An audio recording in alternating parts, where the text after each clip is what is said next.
नमस्कार, once again welcome to my channel Nirav Hingu. और आज मैं एक नए विषय पर आज अपना एपिसोड बना रहा हूँ, जो है नज़र लगने पर। आमतौर पर हम जिसको देसी भाषा में नज़र दोष मंत्र बोलते हैं या नज़र दोष कहते हैं, उस चीज़ को साइंस की भाषा में उसको वाइब्रेशंस या नेगेटिव वाइब्रेशंस कहते हैं।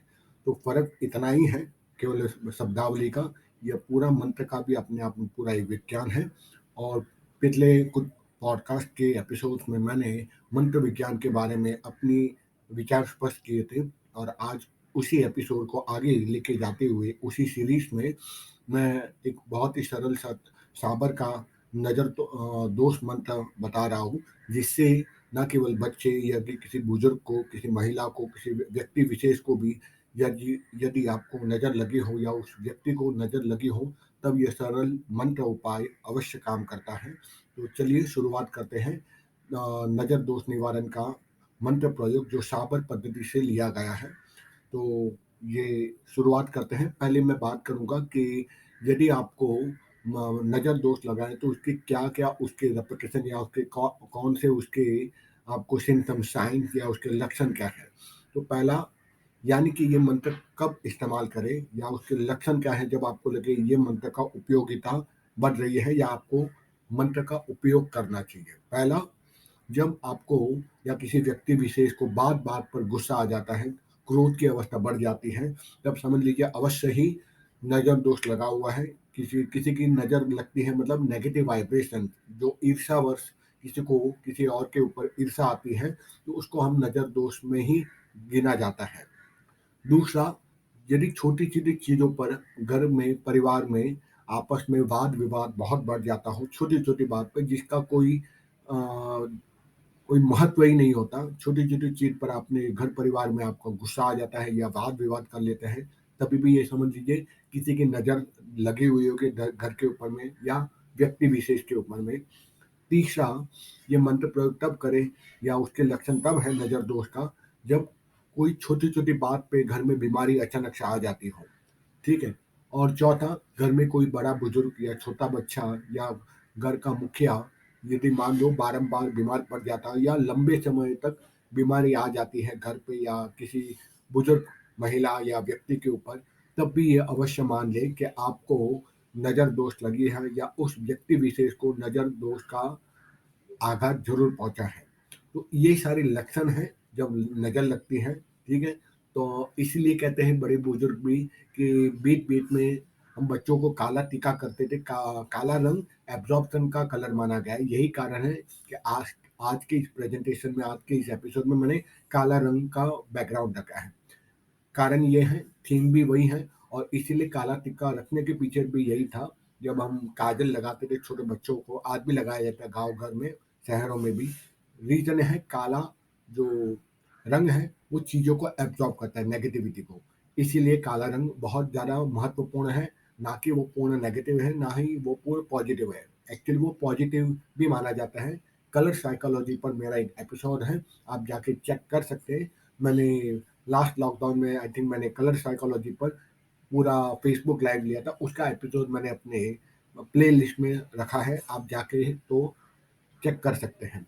फिलहाल बात करते हैं, ये सारे लक्षण हैं और या फिर मैं कहूँगा ये मंत्र तभी उपयोग करना चाहिए जब आपको लगे कि नज़र दोष लगा है। अब बात हो गई है ये कब इस्तेमाल करना चाहिए, अब बात करूँगा विधान के ऊपर। तो विधान बड़ा सरल सा है कि इसमें 2 व्यक्ति रहेंगे, यानी एक जो नज़र उतारेगा, यदि आप स्वयं ही खुद की नज़र उतारते हैं तभी भी ये काम करेगा। व्यक्ति को चाहिए जो पहले केस में आप सामने वाले की नज़र उतारते हैं, तो आपको चाहिए कि आप स्वयं स्नान करके शुद्ध वस्त्र पहन लें और आसन पर बैठ जाएँ। आसन कोई भी रंग का हो चलेगा। पूर्व या उत्तर दिशा की तरफ आपका मुँह होना चाहिए। उसके बाद सामने उस व्यक्ति को बिठा दें जिसकी नज़र आपको उतारनी हो, ठीक है? चाहे वो छोटा बच्चा हो या बड़ी उम्र का कोई बुजुर्ग हो या जो भी अवस्था में हो, उसको सामने बिठा दें। अब इसके बाद आपको चाहिए कि आपको गणपति और गुरु का स्मरण करना चाहिए। गणपति स्मरण के लिए जो आपको गणपति चालीसा या गणपति का मंत्र का स्मरण हो या ओम गं गणपतये नमः, इस मंत्र की एक माला कर लें। फिर गुरु मंत्र का, आपके अगर कोई आध्यात्मिक गुरु हो, उसका स्मरण कर ले, या कोई गुरु ना हो उपलब्ध तो भगवान शिव को ही आध्यात्मिक गुरु मानकर उसकी स्मरण कर सकते हैं। गुरु चालीसा या फिर शिव चालीसा या फिर तो शिव का पंचाक्षरी मंत्र ओम नमः शिवाय, इसका आप जप कर सकते हो।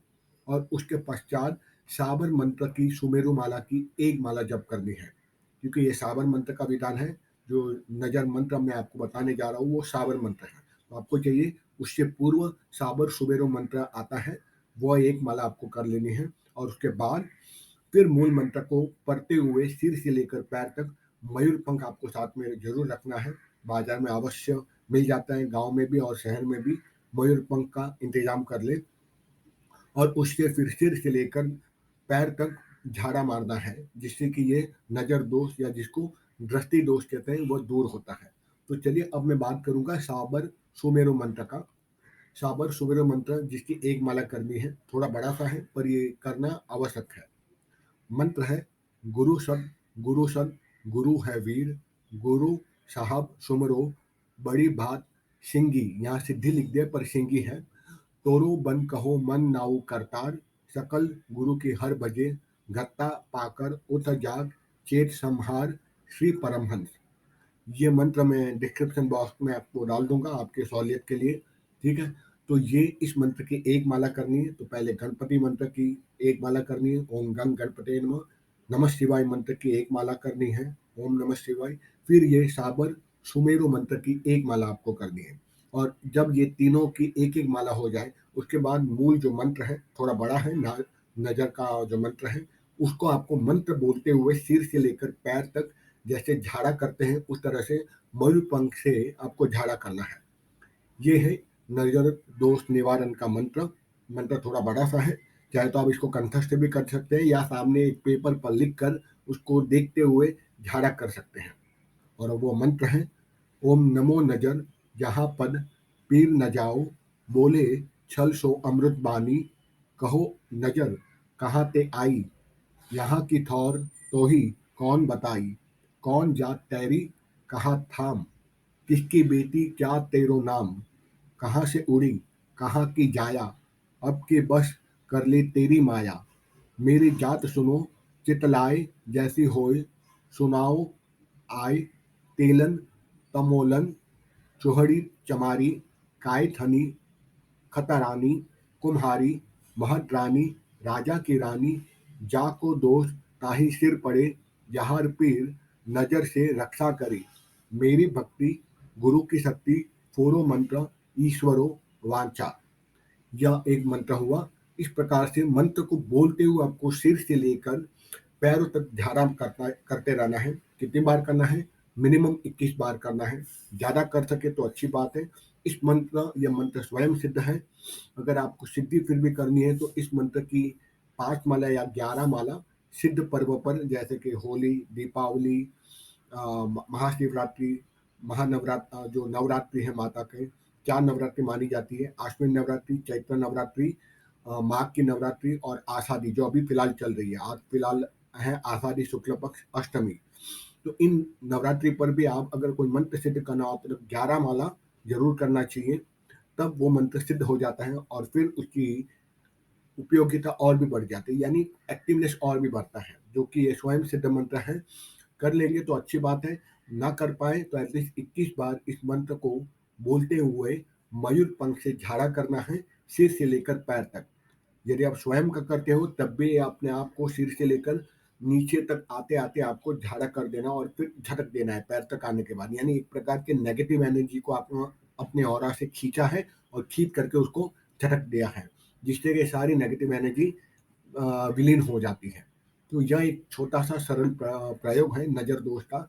यहाँ किसी तांत्रिक मांत्रिक की आवश्यकता है नहीं, क्योंकि ये सारे शुद्ध सात्विक भगवान भोलेनाथ के अवतार गोरखनाथ भगवान के द्वारा बनाए हुए सारे अद्वितीय मंत्र हैं। उसको आप एक और बार, यदि आप शिव मंत्र के साथ साथ में गोरखनाथ भगवान को स्मरण कर ले, ओम गोरखनाथाय नमः, इस मंत्र का 5 बार 11 बार मंत्र कर ले और उसके बाद फिर आप इस मंत्र को अर्थात सुमेरु मंत्र के बाद फिर आप शुरुआत करें तो अवश्य ही उसकी उपयोगिता और भी बढ़ जाती है। तो इस तरह से आप देखोगे और कितनी बार करने, लगभग एक ही बार इस क्रिया करने से आप देखोगे नज़र दोष निवारण हो जाता है और सारी नेगेटिविटी निकालने में ये मंत्र बड़ा अचूक है, बड़ा ही अच्छा काम करता है। पर ये आवश्यक है, मंत्र में आपकी आस्था, ईश्वर में आपकी आस्था अवश्य होनी चाहिए, गुरु पे आपकी आस्था अवश्य होनी चाहिए, तभी ये मंत्र कार्य करता है। अन्यथा केवल टेस्टिंग के लिए किया गया कोई कार्य कभी कारगर सिद्ध नहीं होता। तो इसी के साथ आपसे मैं विदा लेता हूँ। आशा रखता हूँ इस एपिसोड से आपको लाभ होगा और अपने दोस्तों में ज़रूर शेयर करें जिनको इसकी आवश्यकता हो, और कमेंट में बताइए कि मेरे भी किसी एपिसोड में आपको कोई लाभ हुआ हो किसी आ, मेरे मंतव्य से, तो वो ज़रूर बताएं, और कौन से टॉपिक पर मैं अपने विचार स्पष्ट करूँ ये भी आप मुझे कमेंट सेक्शन में ज़रूर बताइए। मिलता हूँ अगले एपिसोड में एक नए विधान के साथ, नए टॉपिक के साथ। मुझे सुनने के लिए धन्यवाद। आप सब में बैठे ईश्वर को नमस्कार।